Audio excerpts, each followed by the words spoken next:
É claro, a gente tem que ponderar que uma declaração em época de eleição tem um peso diferente, né? Mas é importante também quando a gente escuta, e a gente escutou aqui presidentes do Fortaleza e do Ceará, a gente perguntou para os dois qual é o objetivo. Nenhum falou, nem Sul-Americana, né, Fernando? O objetivo é se manter na Série A. Então, acho que é importante o pezinho no chão aí também. Pezinho no chão. Exatamente. Vamos lá. Tem bastante gráfico aqui, números para a gente mostrar. Essa aqui é a evolução da participação das receitas vindo diretamente do torcedor. Isso aí, Fernando, é o que você disse, né? Quando o dirigente promete que se ele for campeão, ele vai conseguir trazer mais dinheiro porque ele vai engajar mais seu torcedor, isso tem um limite e, no caso, olhando para o passado, esse foi o limite aí do Vitória, né? O que é isso que a gente mostra aqui nos gráficos? Essa receita aí é uma forma de análise que a gente fez justamente daquela questão do impacto aí de até onde o torcedor vai, né? No caso do Vitória, 31% das receitas do Vitória vieram do seu torcedor. 69% não vieram diretamente. O que é esse 31%?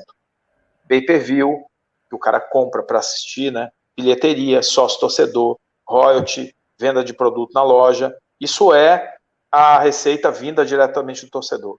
Os outros 69% é venda de jogador, é patrocínio, direitos de transmissão e cotas de participação, que são vendas que, mesmo que paralelamente afetadas ou impactadas pelo tamanho da torcida, são receitas que não vêm diretamente do torcedor. E aí a gente tem aqui embaixo, em valores absolutos, né? Há uma queda também aqui nessas receitas com a Série B. O Vitória faturou 18 milhões dos 54 que faturou ano passado, 18 milhões vieram dessa participação direta do torcedor, se a gente considerar, de fato, o pay-per-view, como o Fernando falou. Então, esse gráfico é o mesmo de cima, só que em valores absolutos aí. Vamos seguir, Fernando, tem bastante coisa para a gente falar. A galera tá fazendo uns comentários aqui que eu vou jogando aqui, depois eu vou... O Kleber Ferreira que fala... O Kleber Ferreira, obrigado, hein, cara, pelo comentário aí. Antes aqui o Cláudio Costa tinha falado sobre o esporte dos clubes do Nordeste e, de fato, o esporte realmente dos principais é o que está em situação mais alavancada. O nível de endividamento, óbvio, olha, gente, Náutico, Santa Cruz tem endividamentos, assim, bizarros, mas são endividamentos, assim... o caso do Náutico tem uma provisão por conta da briga do Aflitos e da Arena Pernambuco, que eu acho que até pode se resolver positivamente para o Náutico, tá? Senão a situação é catastrófica, é impagável, são 200 milhões, para o tamanho da receita dele é impossível. O esporte é uma destruição de valor enorme, assim. Essa política do Paulo Carneiro dos 2/3 aqui, que você tinha comentado, Munir, é muito interessante, cara. Essa política é muito... Você veja como os clubes vão se adaptando, né? Hoje de manhã a gente estava até conversando na live lá que o Internacional agora está acabando com a Sub-23, né? Vai focar na galera de 17 e 18 e vai subir esses garotos aí pro fogo mesmo. Por quê? Porque como o mercado internacional está cada vez mais interessado em jogadores mais novos, você tem que acelerar o processo de maturação do jogador, porque assim você embica a tua curva de valorização. Então a estratégia é uma estratégia muito eficiente do ponto de vista financeiro. Ela tem que vir acompanhada, obviamente, de um suporte para você permitir que esse jogador possa fazer frente, né? De encarar um time profissional, né? Outro ponto é essa que o Kleber colocou, a política do 2/3 do time jogado com atletas formados da casa. Cara, eu sempre fui mega defensor disso. Isso é a saída. Veja, você produz o jogador. Você produz o teu jogador, cara, num custo mais baixo que qualquer um. O sentido de você ficar comprando jogador de fora pro teu elenco é uma coisa antieconômica, cara. Se você é o Real Madrid, tudo bem, cara. Agora, se você é um clube brasileiro que fornece jogadores pro mundo inteiro, o mundo inteiro quer comprar jogador brasileiro, você não vai investir na base, onde o custo de formação de jogador é em reais, e você tem a possibilidade de vender eles em euro, para um mercado que tem uma demanda por jogador brasileiro, cara. Brasil é a marca, quando se pensa em jogador de futebol, é Brasil. Ninguém fornece para o mundo tanto jogador de bom nível quanto o Brasil. Nenhum. Quer dizer, as estatísticas estão aí para mostrar. Vai lá, Munir, o que você está querendo... Não, só complementar. O River é um baita exemplo sobre isso, de utilização, boa parte do elenco e ter como política a utilização de atletas da base. Atlético Paranaense e só um comentário sobre o Diego Rosa. Tem gente falando aí que o Grêmio vai exercer o direito para poder lucrar mais uma venda para o City. É um atleta, de fato, muito talentoso, né? 17 anos, passagem por categoria de base. Tem até um perfil diferente do Arthur em relação ao comportamento dele no meio campo. Não é naquela linha Matheus Henrique e Arthur do Grêmio. É um pouco diferente, um pouco mais vertical. Só que, poxa, é um atleta de 17 anos, cara. É isso também, né, Fernando? Você forma... Quando você tem um atleta muito bom também, a gente tem visto o mercado europeu vir buscar os atletas cada vez mais cedo. E aí, pode ser que pagar 50 milhões de euros no Renier foi um pouco menos, no Vinícius Júnior, no Rodrigo, seja uma boa para eles, mas pode ser que não. Às vezes o clube até acaba se dando bem numa dessa. Um atleta até pode ser superestimado por justamente ter 16, 17 anos. Daí a importância de você estar numa vitrine boa, formar bem, ter uma marca vendedora, caso que o Santos consiga fazer isso, Flamengo, né? E é importante que o Vitória crie isso também, né? Isso tem uma condição econômica por trás, né, Munir? O que acontece? Hoje, outra coisa que nós falamos hoje de manhã, o Zidane foi vendido em 2001, foi a maior venda da história do futebol. E era um cara que já estava com uma idade avançada, né? O mercado pagava caro por jogadores consolidados. Essa era a regra do mercado, prontos, né? Os craques, né? Isso mudou por um motivo muito simples. A partir do momento em que os caras começaram a fazer conta, a financiarização entrou no futebol, os investidores entraram no futebol, o que se viu na equação de investimento no jogador é uma lógica muito simples. O jogador de futebol tem um valor futuro zero. E um valor futuro zero num horizonte que não é muito longo, mas que você não sabe também quando é. Porque o jogador pode parar aos 28, aos 32, aos 36, aos 40, mas aos 40 ele já não está valendo nada, aos 36 ele também já não está valendo nada. A não ser que ele seja, obviamente, Cristiano Ronaldo. Então é o seguinte, como o prazo, a vida útil do jogador e, portanto, a vida útil desse investimento é curta, você precisa achatar essa curva, espremer essa curva e fazer com que esse gráfico fique mais parecido com uma onda de um tsunami, né? Em que você sai do começo dela, você valoriza muito rápida e aí ela vai tendo a desvalorização gradual ao longo da carreira até zero, né? Do ponto de vista financeiro, o investidor, já que ele não prolonga a parada do jogador e o jogador desvaloriza brutalmente a partir de uma certa idade, independente dele ter a maturação técnica dele aos 27 anos, você tem que ir para um game em que o risco é melhor você tentar encarar o risco dele no novo do que ficar com ele na mão com prazo curto para trocar, entendeu?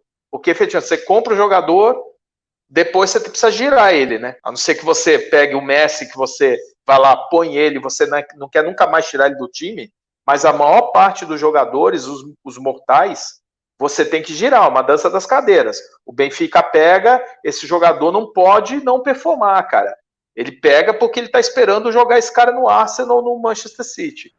Então, a tendência é realmente você espremer essa curva para iniciar, identificar esse jogador o mais rápido possível. E nesse ponto, Munir, nós, no Brasil, estamos numa vantagem, estamos numa... Isso que eu digo, cara, é inaceitável o clube brasileiro quebrado, sendo o Brasil um país que forma jogador em reais e é o país que mais exporta para o mundo. É óbvio que tem uma inconsistência, uma ineficiência econômica nesse negócio, entendeu? Que, vamos ser justos também com os clubes agora, no último ano, 1,7 bilhão de reais foi a arrecadação dos clubes de futebol do Brasil com venda de jogadores. 1,7 bi. Esse número é 4 vezes maior do que 5 anos atrás. Ou seja, os brasileiros estão conseguindo passar daquela fase em que você é revelador puramente, e um jogador revelado só ele não vale nada, você precisa formar ele, ou seja, preparar ele para enfrentar o palco europeu. É isso que faz o jogador valer mais. Para o gringo, para o europeu, eles pensam o seguinte: esse jogador é craque, mas ele tem as condições pessoais, físicas, emocionais, né, sociais para enfrentar a competição em altíssimo nível. Por isso que eles pagam mais pelo jogador que passa antes em Portugal, porque está jogando na Europa, e aí joga uma competição europeia. Pode ter uma arrogância dos caras, pode, mas eles são os donos do dinheiro. Efetivamente, a regra do mercado é essa, né? E é isso que os clubes brasileiros têm que se inserir. Nesse caso aqui, ó, o Charles está colocando, times do Norte e Nordeste têm que pensar em como fazer suas revelações serem valorizadas como os do Sul, Sudeste e Sul. Daí vai melhorar ainda mais um poder financeiro. E aqui entra mais uma coisa, né, Monique, que eu gostaria que você comentasse, que é o aspecto da falta de competições de base no Nordeste para preparar melhor esse jogador, né? Claro que faz falta, e eu só queria fazer um destaque antes, Fernando. O Flamengo vendeu o Renier, colocaram ele 30, 35 milhões de euros. O Flamengo assinou o contrato profissional ontem com o Matheus França, um atleta que tem um baita potencial, e já colocou uma multa de 300 milhões de reais. Atleta de 16 anos, sub-17 do Flamengo. Ou seja, Paquetá, Vinícius Júnior, Renier, e já tem um próximo alvo, que isso também é muito noticiado no mercado, e claro, os clubes europeus já conhecem o Matheus França, não é por conta da renovação, mas de certa forma também a gente vê é muito importante quando a gente vê um crescimento de um clube ascendendo em questão de títulos, ascendendo em relação à hierarquia do futebol brasileiro no aspecto financeiro, mas também a gente lembra as finanças do Flamengo, a gente já vai voltar para as do Vitória, viu, gente? Flamengo aí quase 1 bi de faturamento ano passado, 300 milhões vindo de venda de jogador. Então não é só o clube pequeno que tem que depender de venda de jogador. Os clubes grandes também. Caso do Vitória, clube grande, 40% vindo das receitas vindo de jogador. Flamengo, 33% vindo de jogador também, isso é muito importante. Mas, claro, competição de base, quanto mais você tem o fomento na região, é muito importante para você dar rodagem a esses atletas. A gente até conversou ontem a gente estava aqui com o nosso especialista de base, o Euler, e o Leonardo Bertozzi, falando sobre o Galo, e a gente até falava que esse ano vai ser um ano muito difícil para as categorias de base, por conta de a gente não ter previsão da volta dos jogos. Então, um atleta que estava quase na transição profissional, ele acaba perdendo um ano de base aí, que pode ser muito importante para ele, para ele ganhar maturidade aí para uma... A gente vai recuperar o Fernando. Gente, eu vou mostrar para vocês. Vocês estão me ouvindo aí? Respondam aí, por favor, no chat, que só para eu ter certeza que vocês estão me ouvindo. Eu vou colocar para vocês as despesas, tá?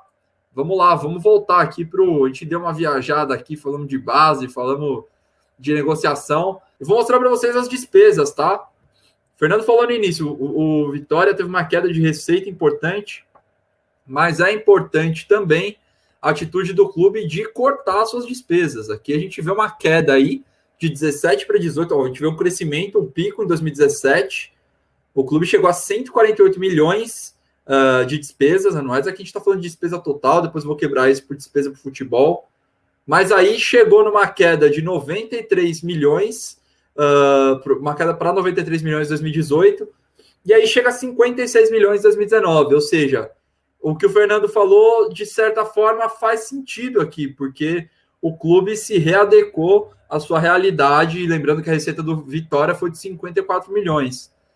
Então, chegando aí num patamar aceitável, né? A gente vai falar de um déficit pequeno ainda, o ideal é que não tenha, mas aí a gente já vê uma readequação nesses números.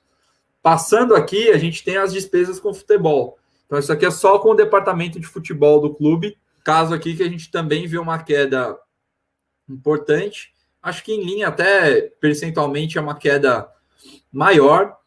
Rosane Gomes aí falando que a despesa caiu. De fato, isso é importante, viu, Rosane? E aí a gente vê uma despesa até maior percentualmente em despesas com futebol. Caiu de 104 para 68 para 29 milhões em 2019. Isso é um pouco mais da metade do que o Vitória fatura aí. Então ele gasta com futebol um pouco mais da metade do que ele fatura. e a gente vê uma queda aí. Só que também a gente teve um pico aí em 2019 e depois o Fernando vai explicar muito bem aqui para vocês o que aconteceu com o endividamento do clube no ano de 2017, aqui, que a gente teve um crescimento em tudo e também em despesas com futebol. Só vou recuperar aqui o Fernando, a gente já retoma. Só queria destacar, viu, gente? O relatório está no nosso site, pluriconsultoria.com.br. Vocês podem baixar lá e acompanhar aqui com a gente, tá? Estou procurando uma mensagem.